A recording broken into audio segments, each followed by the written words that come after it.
आज की कहानी जो है सब कहानियों से अलग है। क्योंकि जब हम लोग 10,000 फीट से ऊपर रहते हैं तो ऑक्सीजन लेने में प्रॉब्लम होने लगती है। उसके बाद हवा का दबाव रहता है और उसके बाद जो माइनस डिग्री मतलब ठंडी बढ़ जाती है।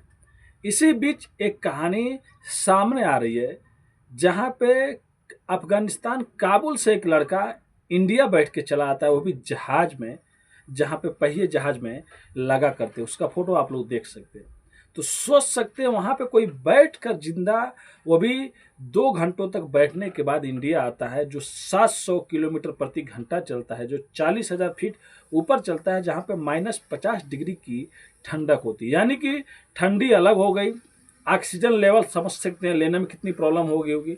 और उसके बाद खुद जो जहाज का इंजन होता है इतना ज़्यादा तेज आवाज़ करता है जिससे कान के पर्दे भी फट सकते हैं। लेकिन उसके बाद भी वो लड़का जो 13 साल का रहता है इंडिया सही सलामत आता है। और को क्यों वो इंडिया आ जाता है, वो भी बैठ के उस जगह पे जहाँ पे कोई आता जाता नहीं था। तो चलिए पूरी घटना को इस कहानी के माध्यम से बताएंगे और सोचने समझने की कोशिश करेंगे कि वो बच्चा ऐसा आखिर में क्यों किया और उसके बाद उसके साथ में क्या हुआ। तो नमस्ते, आदाब, सत श्री अकाल। आज की जो सच्ची घटना मैं आप लोग को सुनाने और बताने जा रहा हूँ। ये घटना अफगानिस्तान काबुल से शुरू होती है और दिल्ली पे आके ख़त्म होती है। बात 21 सितंबर सुबह के 7 बजे की रहती है, जब वहाँ से एक जहाज़ उड़ता है। और जहाज़ उड़ने के बाद, जिसका नाम काम एयरलाइंस होता है, 7 बजे उड़ने के बाद लगभग 9 बजे वो आके दिल्ली लैंडिंग करती है। लेकिन जैसे ही दिल्ली लैंडिंग करती है, जब वहाँ का जो मतलब स्टाफ होते हैं और जाते हैं जहाज के पास, जहाँ पे जहाज रुकता है, वहाँ से आदमी लोग निकलेंगे, सीढ़ियों के माध्यम से अंदर जाएंगे। जहाज रुकने के बाद जैसे एक आदमी वहाँ पे जाता है, देखता है कि वहाँ पे एक लड़का खड़ा है जिसकी उम्र मात्र 13-14 साल रहती है। वो जाकर देखता है तो हैरान हो जाता है कि जहाज के भी तो दरवाजे खुले नहीं। फिर ये लड़का आया तो आया कहाँ से। वो पूछता है कि तुम कहाँ से आए और तुम कौन हो। वो कहता है कि मैं तो इसी जहाज से आया हूँ। तब वो कहता है कि तुम्हारा तो दरवाज़ा भी जहाज का खुला भी नहीं, तुम बाहर कैसे आ गए। तब वो कहता है मैं जहाज के अंदर बैठ के नहीं, जहाज के नीचे जहाँ पे पहिए लगता है वहीं पर वो लड़का खड़ा भी रहता है, आप लोग देख सकते हैं। और बोलता है इसी जगह में मैं बैठ गया हूँ। अब इसके बाद इतना होने के बाद तुरंत वो स्टाफ डर जाता है, तुरंत अपने बड़े अफसरों को फ़ोन करता है। उसके बाद CISF को बुलाया जाता है, जिसकी जिम्मेदारी से मतलब एयरपोर्ट की रखवाली करना होता है। तुरंत उसकी टीम आती है, अफसर लोग आते हैं और आने के बाद उस बच्चे से पूछताछ करने लगते हैं। यानी कि भीड़ लग जाता है, सब हर जगह दौड़ने लगते हैं कि एक बच्चा कैसे उसके नीचे बैठ के आ गया। और सबसे बड़ी हैरानी ये रहती है कि वो बच्चा जिंदा कैसे, मतलब कोई बचने का चांस ही नहीं रहता है। तुरंत उसको लेके जाया जाता है और एयरपोर्ट के अंदर ही एक जगह बैठा के अच्छे से उसे और उससे पूछताछ किया जाता है। वो बच्चा जो रहता है वो अपनी एक कहानी सुनाता है। उसका फोटो आप लोग साइड में देख सकते हैं। फोटो मेरे पास नहीं था, मैं हर जगह मीडिया पर देख रहा था। उसके बाद उसका ओरिजिनल जो फोटो रहता है वो क्राइम तक का चैनल पर मिला, वहाँ से मैं स्क्रीनशॉट खींचा हूँ। तो उनसे रिक्वेस्ट है मेरे भाई, अगर वीडियो आप लोग कभी देखें तो इसके लिए स्ट्राइक मत मार देना। आपका भाई बहुत ज़्यादा मेहनत करता है, गाड़ियाँ चलाता है, वीडियो बनाता है आप लोग के लिए, फिर लिखता है कहानी। ऐसे ही जो बड़े बड़े मतलब पत्रकार हो गए, बड़े बड़े रिपोर्टर हो गए, उन्हीं लोग का वीडियो देख देख के मैं अपने तरीके से उस वीडियो को लिखता हूँ। बस आप लोग से रिक्वेस्ट करता हूँ स्ट्राइक मत मारना मेरे भाई, बस फोटो के लिए। उसके बाद पानी पिलाया जाता है, उस बच्चे को डरा रहता है, उसको कंफर्टेबल फील कराया जाता है। उससे पूछा जाता है बताओ तुम आए कैसे। तब वो एक कहानी बताता है, कहता है कि मैं अफगानिस्तान का एक छोटे से इलाके का रहने वाला हूँ और मैं तेहरान ईरान जाना चाहता था। मैं बहुत वहाँ का नाम सुना था और एक दिन मैं 20 सितंबर को अपने घर से निकल जाता हूँ और काबुल पहुँच जाता हूँ। काबुल पहुँचने के बाद मैं कुछ लोगों से बात करता हूँ कि एयरपोर्ट किधर है। वो लोग एयरपोर्ट का इशारा करते हैं, मैं एयरपोर्ट पे जाता हूँ और एयरपोर्ट से सुबह सुबह मैं अंदर एंट्री कर लेता हूँ। तो सोच सकते हैं काबुल एयरपोर्ट जो अफगानिस्तान का, उसका सिक्योरिटी सिस्टम कैसा है कि एक बच्चा बिना पासपोर्ट और टिकट का अंदर घुस जाता है, जहाज जहाँ पे खड़ा है वहाँ पे जाके चला जाता है। सिक्योरिटी आप लोग सोच सकते हैं अगर टाइट रहता तो शायद ये बच्चा नहीं जाता। उसके बाद वो किसी से पूछता है कि काबुल और तेहरान जाने वाला फ्लाइट कौन सा, जहाज कौन सा है, कोई इशारा कर देता है। अब सोचने वाला, बताने वाला यही सोचता होगा इसके साथ इसके मम्मी पापा, इसके फादर लोग होंगे, इसके लिए बच्चा पूछ रहा है।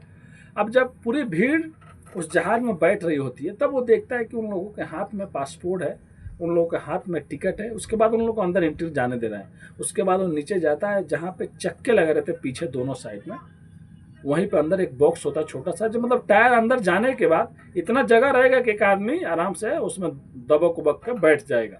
वो तुरंत वहाँ पर बैठ जाता है और 7 बजे का इसका टाइम रहता है, लेकिन कुछ मिनट और ज़्यादा लेट हो जाता है। उसके बाद ये फ्लाइट वहाँ से उड़ती है और उड़ने के बाद 700 किलोमीटर प्रति घंटा चलती है। यानी कि जो फ्लाइट 2 घंटे में दिल्ली पहुँचती थी वो 90 मिनटों में दिल्ली पहुँच जाती है। समझ सकते हैं, आधा घंटा पहले ही पहुँच जाती है। वहाँ पर लेट भी हुआ रहता है।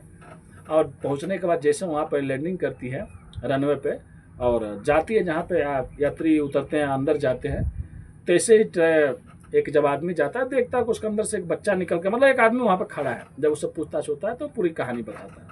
अब उसके बाद और भी एजेंसियां जो रहती हैं हमारे देश की, वो लोग भी आती हैं, बड़े बड़े अफसर आते हैं, सब लोग बैठ के उससे पूछताछ करते हैं कहीं पे कोई साजिश तो नहीं था, या लड़का के पास से कोई सामान तो नहीं। पूरा अच्छे से जांच होता है, कुछ भी ऐसे सामान नहीं मिलता। लेकिन वो जो कहानी यही सुनाता है कि मैं तेहरान ईरान जाने वाला था और मैं गलती से इसमें बैठ गया, कोई बताया लेकिन मेरे को मालूम नहीं था। और 13 साल का वो लड़का है, तो भाई आप सोच सकते कोई सामान वामान नहीं मिला तो जो हमारी मतलब बड़े अफसर है, सीआईएफ के या पुलिस हो गए, सब लोग मतलब बात करते हैं कि इसके ऊपर कोई केस नहीं बनाएंगे, और ये लड़कपन में और गलती से मतलब बैठ के आ गया और कोई सामान भी नहीं मिलता है। उसके बाद जो काम एयरलाइंस होता है, जो जहाज़ होता है, उसके भी मतलब जो मेंबर होते हैं वहाँ पर उनसे भी बात होता है।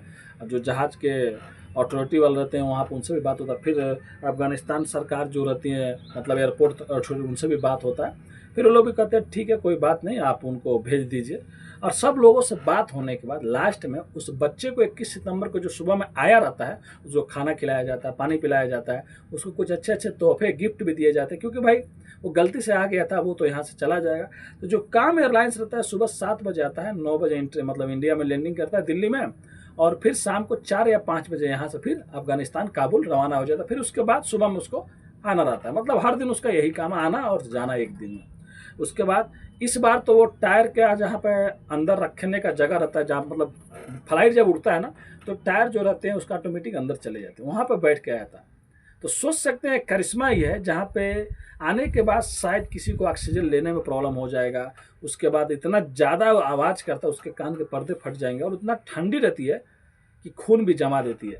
और एक डेटा है जहाँ पे लगभग आज 40-50 सालों में 100 से ज़्यादा लोग मतलब ऐसे एक दूसरे देश से दूसरे देश में गए हैं, जहाँ पे टायर के जो हिस्सा रहता है उसमें बैठ के, जिसमें 70-80% लोग मतलब 70-80 लोग मर जाते हैं, बस कुछ लोग ही बचे हैं।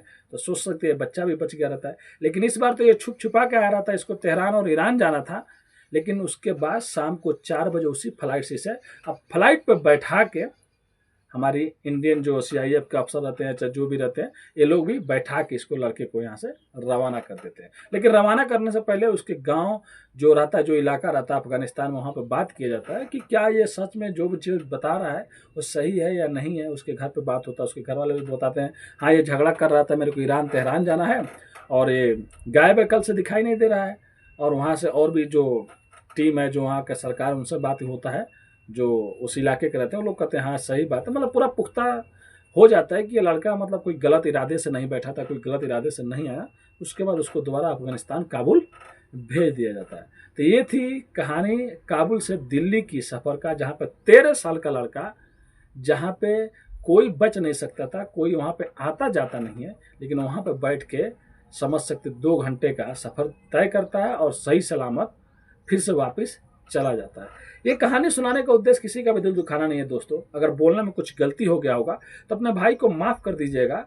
और अगर आप हमारे चैनल पर नए हैं तो चैनल को सब्सक्राइब, लाइक, शेयर, कमेंट कर दीजिए, क्योंकि आपका भाई बहुत ज़्यादा मेहनत करता है। काम जब रहता है तो पूरे दिन काम करता है, थोड़ा भी मतलब वीडियो नहीं बनाता है, क्योंकि वीडियो पहले से बना कर रखा रहता हूँ। लेकिन अगर 10 मिनट 1 घंटा भी टाइम मिलता है, तुरंत आपका भाई बुक निकालता है, कहानियाँ लिखता है, उसके बाद आप लोग के लिए वीडियो बना देता है। आप लोग से रिक्वेस्ट है अपने भाई को सपोर्ट कीजिए, सब्सक्राइब करके, प्यारा सा कमेंट और एक लाइक करके।